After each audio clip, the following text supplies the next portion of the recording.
Joe Mullings with Steve Maxon and guest today, Julie Schulte. Julie, welcome aboard. Thanks for having me, guys. I'm excited to be here. Yeah, and listen, I've been a fan of yours for so many reasons for so many years. One is like your courage. Two is introducing a distinctly different business model in one of the most provincial businesses in the world, medical device. Like anything outside the norm just doesn't work. And Chamfr goes right at this is not normal for medtech. Mhm.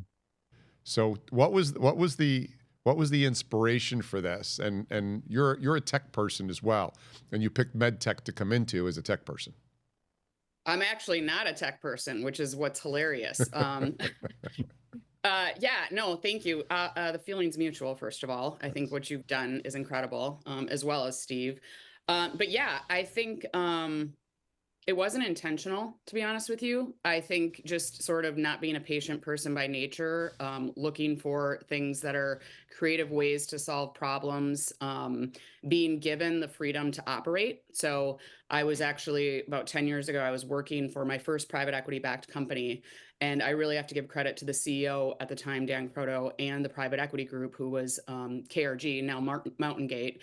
And they said, we've got this thesis. We have a 3 to 5 year plan. We need to accelerate growth, and we're willing to give you additional funds beyond what was typically assigned from a sales and marketing budget and contract manufacturing if you do something creative. And it was like, what are we going to do? I've been in the industry for 10 years. We're all going to the same trade shows, doing the lunch and learns, had sort of the playbook. And it was not my idea originally. It was actually one of the ops directors for one of the companies that we owned at the time. And they were frustrated by sales breaking in, trying to sell, get onesie twosies to service the engineers.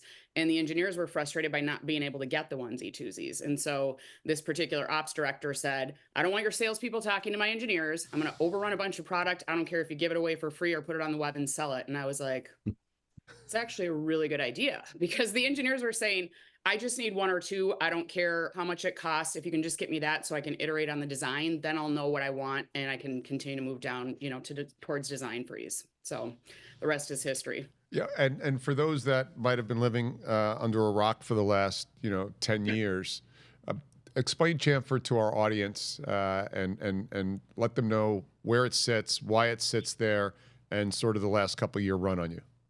Yeah.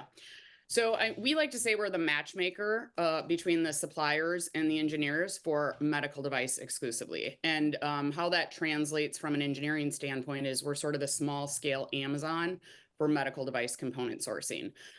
So we had the idea to really provide via digital channels small volume parts so that engineers could essentially come to what's really intended to be an R&D toolbox, get anything they need to iterate, to work in their R&D lab, and to do it digitally so that they weren't gated by, picking up the phone, getting to somebody who could give them an RFQ or a PO, lead times, and operationally on the supply side, you'd have to break into manufacturing to make these onesie twosies. So it really wasn't working for either side.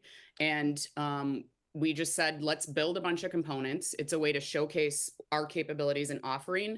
The engineers can, grab what they need. And as they begin to iterate and refine and understand more specifically what the design requirements are, then we'll engage with a technical salesperson and really build some custom parts. Steve, have you seen something like this before? I've not. No, not in the interventional space. I mean, there are sort of online stores that cater to medical life sciences, but not to the degree of the interventional space. And Yeah. Julie, how do you know who's extras to pick up? Do they come to you and say, I want to put them on consignment? Like when I get rid of my old furniture and it was really good, but the wife doesn't like it anymore and she sends it over to consignment, or she goes shopping in the consignment stores. How do you find that overrun? Yeah, great question. I mean, I would say today they're coming to us, and it's not just overruns. I mean, we certainly will take overruns because from an engineering standpoint, a lot of times when they're in the lab or even their garage and they're building these devices, they just need something that's close enough. So a couple things.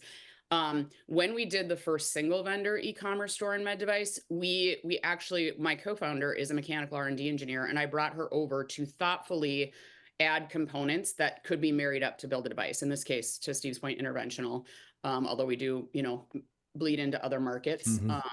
But so anyways, the idea was let's put components on there. If somebody wants to build a 7 French catheter or a 5 French catheter, components that could allow them to get to that end device design by combining them. So we thoughtfully added components. And at the time, we were working for a contract manufacturer that had, it was like six or seven component technologies we were vertically integrated in. So over the course of several years, we onboarded each of those components from the different facilities. And we just built out sort of a menu of options for the R&D engineer to choose from. When we started Chamfr, so we divested that company and we said, hey, instead of just doing single vendor, it really would serve the buyer, the engineer better if they could buy from a lot of different vendors in one place. We went out and actually sought out people that we knew in the industry who had component technologies that we thought would be a good fit for this. So a lot of companies at the time had, a list of SKUs on their website. Hey, we've got these in stock, call us and we'll ship them. But like my engineers would call. I remember specifically there was a silicone tubing vendor and they said, we have these 200 SKUs. And for 2 weeks, we tried to get somebody on the phone. And I knew the people, somebody was on vacation. When I got a hold of them, they didn't know where the inventory was held, that it wasn't updated. And so it's like, had you just had this available online, the engineer could have clicked a button, it would have shipped and nobody would have had to pick up the phone. So that's really the idea. And today, now that we've got 2,500 companies ordering from 50 countries, the suppliers are coming to us and they're saying, "Oh, I went in and talked to Edwards, and they said if they want my business at this stage, I have to be on Chamfr." So it's the paradigm has shifted a little bit, which is great.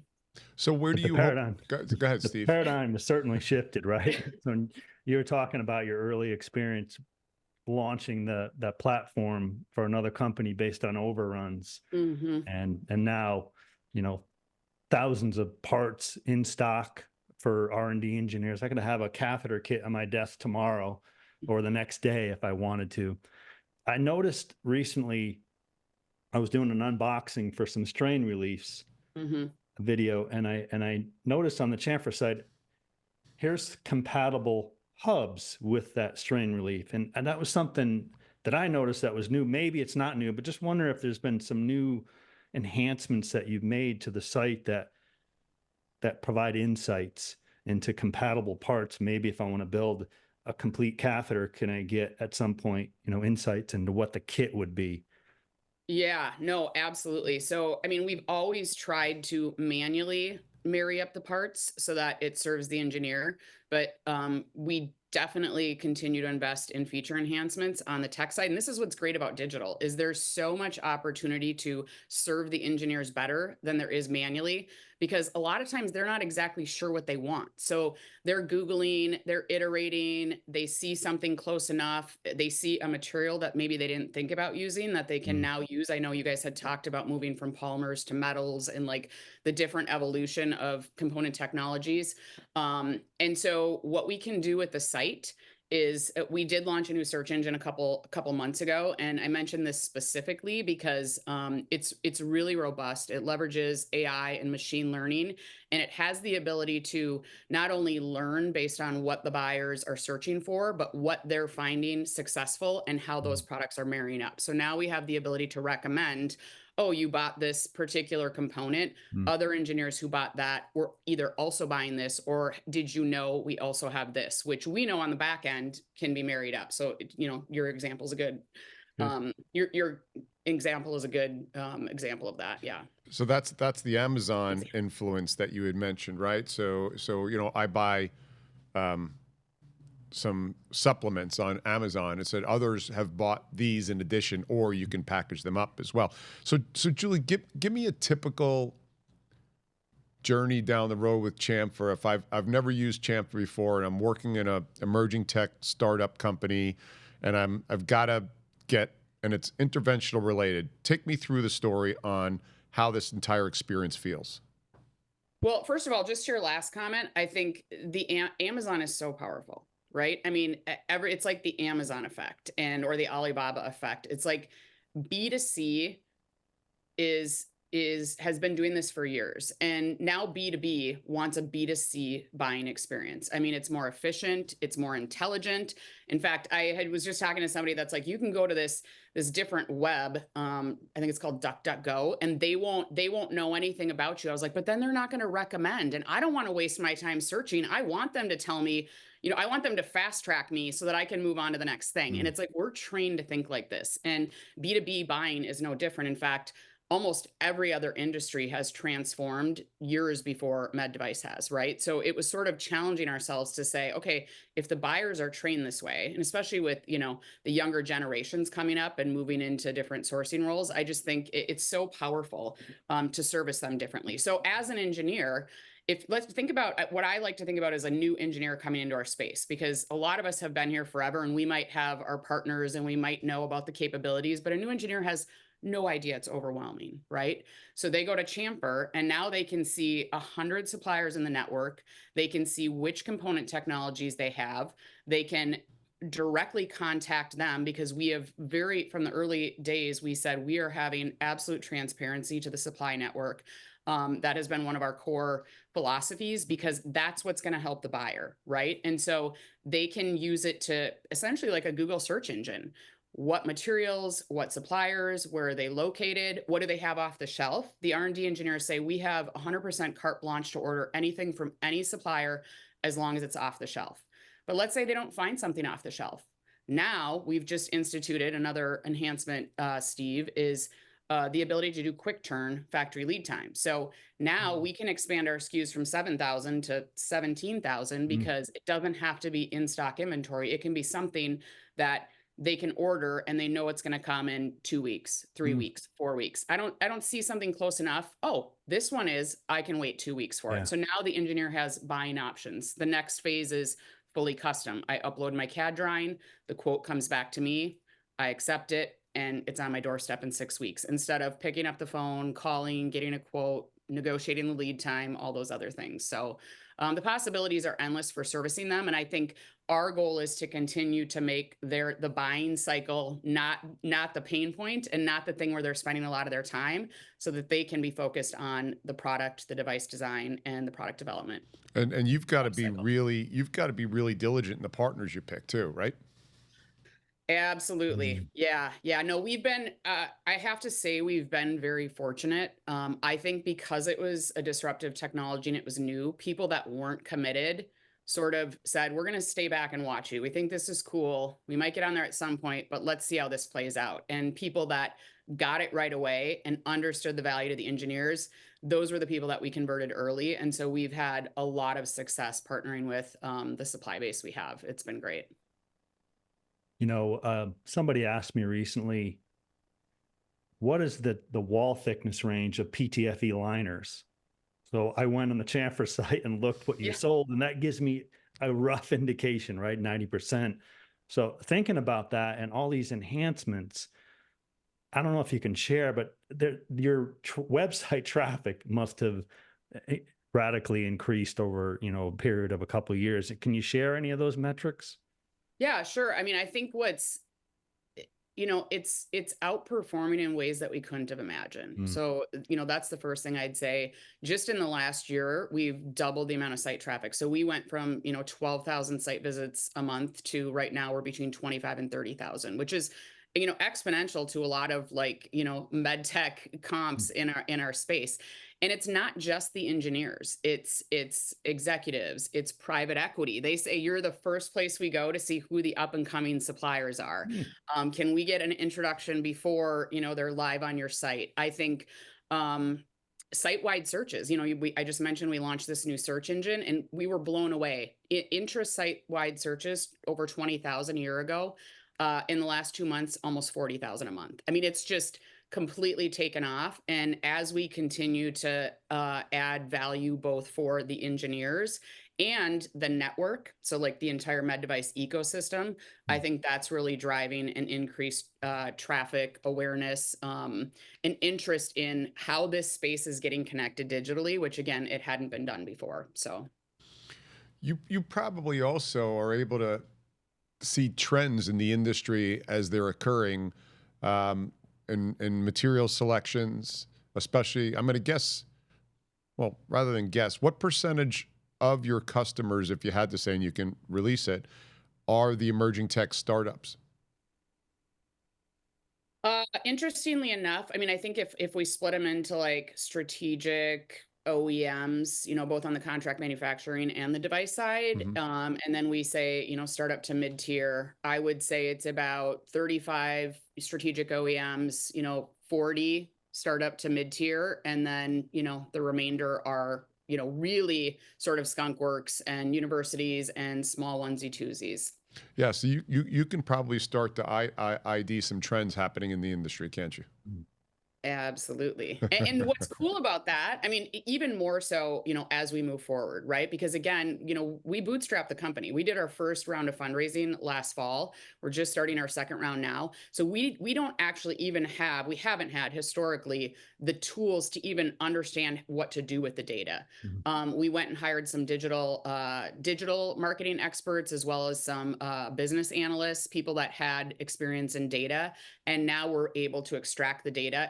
And really, again, at this point, we're not using it for our own good. We're using it to inform the buyers and help them on the buying journey to find the best solution for their devices. But yeah, I mean, you think about a few years out, like I said, we're already you know, have people buying from over 50 countries. I would say 30%, maybe that's a little high, maybe 20% of our supply base is OUS, you know, in some of Mhm. the core Ireland, Israel, Germany, Canada. But certainly we're not constrained to it being a domestic platform, which I think is really also really unique. It transcends geographic borders, right? So yeah, I think the ability to understand what markets, what end applications are where we're seeing R&D spend increase over time is just going to get better. And again, the great thing about that is not just having that data, but like how we as an industry could use that data.